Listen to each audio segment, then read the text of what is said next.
Hi, this is Shabna Jain. நாங்கள் இன்றைக்கி குழந்தைகள் அடம் பிடிக்கிறதுக்கு பிரதான காரணங்கள் நிறைய காணப்படுது. அதில் முக்கியமான ஒரு காரணத்தை பற்றி தான் நாங்கள் இன்றைக்கி பேச போகிறோம். அதாவது பேரண்ட்ஸ் வார நேரம் குழந்தைகளுக்கு நாங்கள் எல்லா விஷயத்துலையுமே ரூல்ஸ் அண்ட் ரெகுலேஷன்ஸ் அப்படி போடுற சந்தர்ப்பங்கள் காணப்படுது. நாங்கள் குழந்தைகளுக்காக எடுக்கிற எல்லா முடிவுமே தாய் தந்தை 2 பேரும் சேர்ந்து ஒரு முடிவை எடுக்கக்கூடிய நிலையை தான் நாங்கள் ஏற்படுத்தி கொள்ளணும். அல்லது அந்த வீட்டில் உள்ள எல்லாரும் சேர்ந்து அந்த பிள்ளைக்கு இதுதான் செய்யணும் அப்படின்ற ஒரு முடிவை பேன்ற சிச்சுவேஷன் காணப்பட்டா இந்த அடம் பிடிக்கிறத எங்களுக்கு இல்லாமாக்கி கொள்ளலாம். இது ஒரு உதாரணத்தினூடாக பார்ப்போம்னு சொன்னா, தாய் தந்தை அந்த பிள்ளை எல்லாரும் சேர்ந்து கடையொன்றுக்கு போறாங்க. பிள்ளை உம்மா கிட்ட போய் ஒரு டோயை காட்டி இது எனக்கு வாங்கித்தாங்க அப்படின்னு கேட்குது. அப்போ உம்மா சொல்கிறாங்க, இல்லை இது ஏற்கனவே உங்கள்கிட்ட இருக்கி வீட்டில் இருக்கி, ஸோ இது தேவையில்ல அப்படின்னு சொல்கிறாங்க. ஸோ பிள்ளை சரி ஓகே அப்படின்னு சொல்லிட்டு அங்கே போய் வாப்பா கிட்ட போய் கேட்டு பார்க்குற. பிள்ளைகள் அப்படித்தானே. அப்போ வாப்பா எனக்கு இதை வாங்கிட்டாங்க அப்படின்னு சொல்லி. ஸோ உம்மா சொன்ன விஷயங்களை கன்சிடர் பண்ணாமல் இல்லாத அது தெரியாமல் வாப்பா என்ன செய்யறான்னு சொன்னால் அந்த டோயை வாங்கி கொடுக்குறாங்க. ஓகே, ஸோ பிள்ளைக்கு ஹாப்பி.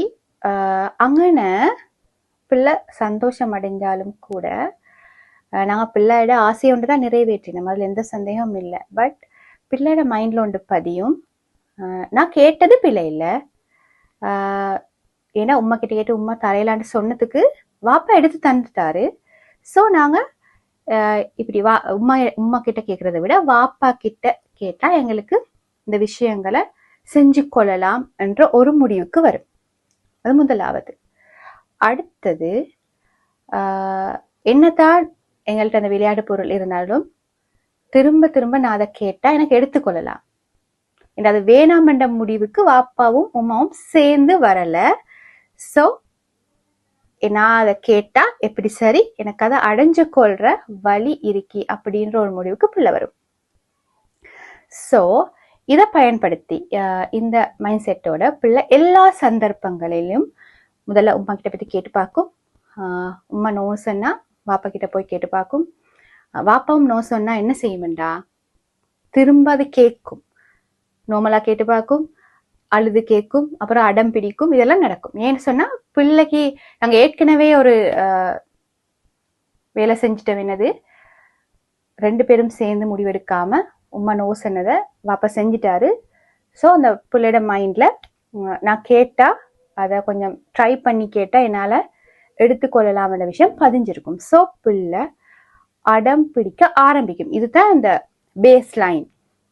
நிறைய காரணங்கள் இருந்தாலும் கூட பேரண்ட்ஸ் ஒரு பிள்ளைக்கு நோ சொல்றதா இருந்தா அது தாய் தந்தை 2 பேரும் சேர்ந்து தான் சொல்லணும்.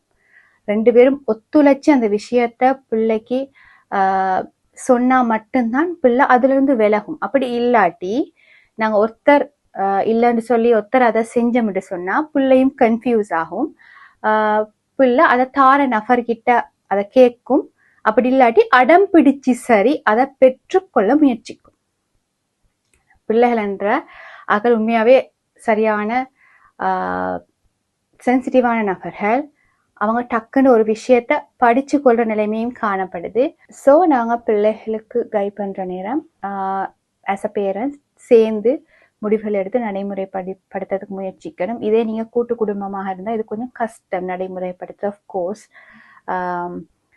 அப்போ அந்த மாதிரி நிலைகள்லையும் கூட நீங்க முடியுமான அளவு பிள்ளைக்கு இது கொடுக்க வேணாம்டா இது கொடுக்க வேணாத்தான் அப்படின்ற ஒரு விஷயத்த எல்லாரோடையும் கதைச்சி ஒரு சுமூகமான முடிவுக்கு வந்து இதை நடைமுறைப்படுத்த பாருங்க, ட்ரை பண்ணுங்க, முயற்சிங்க. அப்ப இந்த அடம் பிடிக்கிற வீதத்தை எங்களுக்கு குறைச்சு கொள்ளலாம். நாங்க இதை செய்யறதால பிள்ளை அடம் பிடிக்காதுன்னு நான் சொல்ல வரல. பட் அந்த ஃபர்ஸ்ட் ஸ்டெப்பை எங்களுக்கு தடுத்து கொள்ள முடியுமாக இருக்கும்.